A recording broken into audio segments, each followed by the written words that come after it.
Next, we have a voice submission from SoundSpeeds, but I need to give you a little bit of a backstory.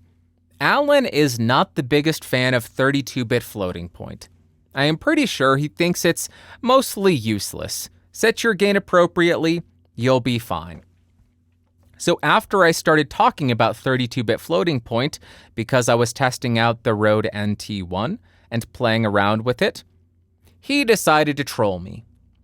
A little bit of a backstory as my air conditioner turns on, because why wouldn't there be some more noise like that? Helicopters have been flying over all day, cars revving outside, why not a bit of air conditioning as well? A little bit of icing on the cake, a little bit of air con on the recording. So backstory or technical input, technical knowledge, information is what I'm trying to say. See, noises just throw me off my game. 32-bit floating point is not magic. It can still clip, but it clips around 770 dBFS. Yeah, 770 dBFS. So what did Alan do? What did Alan do? Alan, as I clip in 24-bit, he decided to send me a 32-bit floating point audio file that peaks at 800 dBFS. That's right. I was sent an audio file that peaks at 800 dBFS. So I tried to normalize that to 0 dBFS, and this is what I got.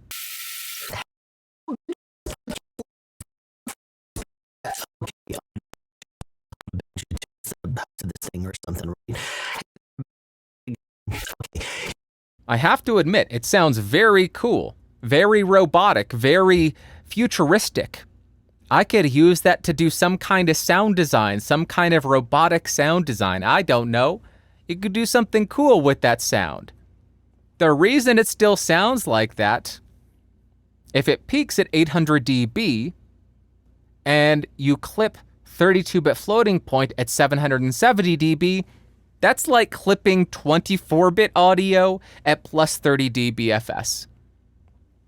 30 decibels of clipping, that's going to be unsalvageable. Just garbage.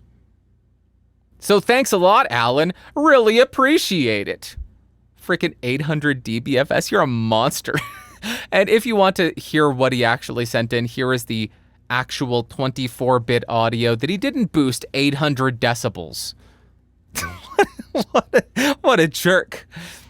Hello, Banjo Says podcast listeners. This is Alan from SoundSpeeds, and okay, all right, I guess I should also say hello to Banjo, too, as the host of this thing or something, right? Hey there, buddy. How's it going? Okay, here's the reason why I'm submitting this audio to you in 32-bit floating point.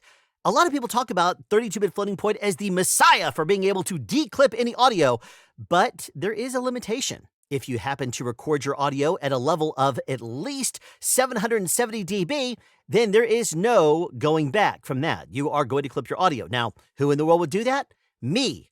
Well, let's see if you can declip this audio, Banjo. And just to help you out here, to show you that this audio did not actually clip when I recorded it in 24-bit fixed point, I'm submitting this audio to you in 24-bit as well. So good luck trying to declip this audio here in 32-bit floating point, Banjo. Normally, I thank people for sending in audio files, but I don't think I'm going to this time. I'm not going to thank Alan for sending that in. He did give me fair warning, hey, don't play this back. It's 800 dBFS, don't play this back. So at least he gave me fair warning, but I'm not going to thank him for that. It's interesting. I've never seen audio that loud. Who thinks of this stuff? Legitimately, who thinks of this? You're a monster.